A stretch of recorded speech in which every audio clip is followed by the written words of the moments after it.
Alors, les camarades qui m'ont précédé ont exposé dans quelle impasse nous précipite le système capitaliste et étatique. Il est clair pour nous que ce système est catastrophique de tous les points de vue, économique, social et écologique. Cela, nous ne sommes pas les seuls à le constater. Et tous ici présents, nous pourrions témoigner de sa malfaisance en partant de ce que nous vivons au travail, dans les fils du bien mal nommé Pôle emploi, dans nos quartiers, partout où nous vivons et où nous tentons de subsister. Nous ne sommes pas les seuls non plus à constater que des résistances s'organisent, car c'est une évidence, le mouvement de la lutte sociale n'est pas brisé. Et l'on peut même évoquer ici ou là quelques luttes victorieuses que relaie l'information syndicale et qui se sont déroulées dernièrement. Par exemple chez Eiffage, secteur du bâtiment, chez WebHelp, téléphonie à vitrée, à l'occasion des négociations annuelles obligatoires. Sans déboucher sur la victoire, d'autres luttes en cours qui ont donné lieu à des grèves et à des manifestations. Chez les enseignants, par exemple, qui redoutent que la réforme de l'évaluation ne débouche sur des conditions de travail dégradées. Oui, ce que Pierre a décrit concernant la Poste et France Télécom a tendance à s'étendre à tous les secteurs. Tout dernièrement aussi, un mouvement d'occupation de Pôle emploi s'est développé à l'initiative d'une association de chômeurs et précaires. Enfin, il y a quelques semaines, une grande manif régionale s'est déroulée à Nantes contre le projet d'aéroport de Notre-Dame-des-Landes. Ce projet qui participe bien de cette fuite en avant dont a parlé Jean-Pierre, une ultime contorsion productiviste et affairiste qui se moque bien de ce que les hypothétiques longs courriers décollent et atterrissent dans des campagnes dévastées. Il s'agit en fait de satisfaire les investisseurs et les financiers de tout poil, de satisfaire aussi l'ambition débordante des élus. Enfin, il y a les luttes qui se profilent, qui ne manqueront pas d'avoir lieu. Chacun sait que PSA est presque en cessation de paiement. Une équipe de nuit est supprimée. Des lignes de bus sont fermées qui desservent le site de la Jeannet.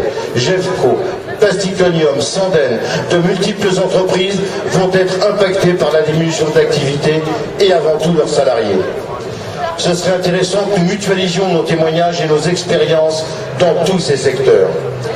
Que des luttes y soient déjà menées ou pas encore. Le constat que nous faisons, nous anarchistes, c'est que toutes les luttes engagées, hélas, ne permettent pas encore de s'en sortir. Ce que nous réalisons, il faut bien le constater, ce que nous réalisons est toujours en retrait par rapport à la conscience que nous avons de ce que nous devrions faire. Il y a, comme qui dirait, des obstacles. C'est un constat que tous les gens raisonnables peuvent faire. Et comme nous sommes des gens raisonnables, au centre de notre action, il y a toujours ce questionnement. Ces obstacles, quels sont-ils? D'où viennent-ils? Je vais tenter d'en passer 4 en revue et en même temps d'exprimer les propositions des anarchistes pour les surmonter. Ouais, merci. Le premier obstacle est politique. Et je dirais même qu'il est dans la politique. Une certaine façon de concevoir la politique, tout au moins. On pouvait en trouver une parfaite illustration hier dans le défilé du 1er mai. Dans le flyer d'un candidat à la députation, flyer qui se présente sur 2 colonnes, à gauche ce que nous refusons, à droite ce que nous voulons, en soi pas une mauvaise idée. On peut lire sur la colonne de gauche, dans la colonne ce que nous refusons, tout un tas de choses avec lesquelles on ne peut qu'être d'accord. Passons à la colonne de droite. Dans ce que nous voulons. Eh bien, ce candidat à la députation propose, comme solution, d'augmenter l'impôt sur les tranches supérieures. Propose aussi de taxer les revenus financiers. Tout ça, bien entendu, pour financer une politique sociale et tout et tout. Mais qu'est-ce que cela veut dire très concrètement? Le maintien et le développement des services publics, la reconquête de nos droits et garanties, toutes ces choses apparemment positives, contenues dans le programme du candidat, est-ce que cela ne peut se faire qu'en demandant l'aumône aux riches et aux nantis? Les droits sociaux, Est-ce que c'est seulement les miettes qui tombent de la table où les capitalistes font bombance? Parce qu'enfin, est-ce que ce candidat nous prend pour des idiots? Si l'on veut garantir les recettes, selon sa logique, si l'on veut garantir les recettes qui seront tirées de la taxation des revenus financiers et de l'imposition accrue des tranches supérieures, il faudra bien d'une façon ou d'une autre préserver la ressource.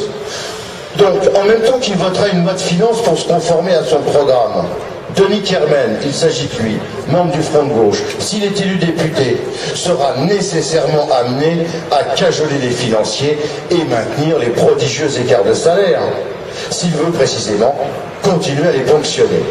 Il y a là une contradiction énorme. L'on nous dira que nous faisons là un procès d'intention ou que nous avons mal lu le programme. Que l'intention véritable de M. Mélenchon, c'est de rompre avec le capitalisme, ou si peut-être pas lui, du moins ses alliés les plus radicaux. Qu'il faudra compter aussi avec la mobilisation citoyenne, comme ils disent. Taratata.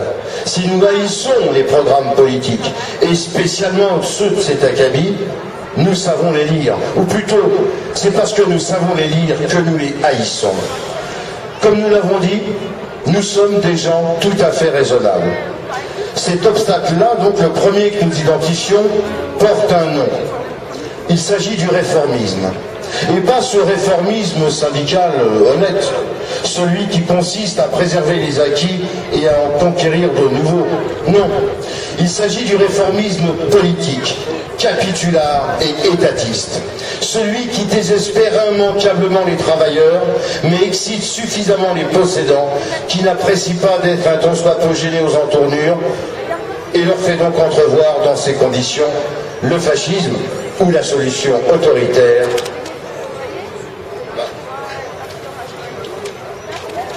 La solution autoritaire donc comme une solution souhaitable et préférable pour eux. Et le pire alors, c'est qu'ils trouvent des exploités et des humiliés pour leur servir de portefeuille. Cet obstacle politique en contient beaucoup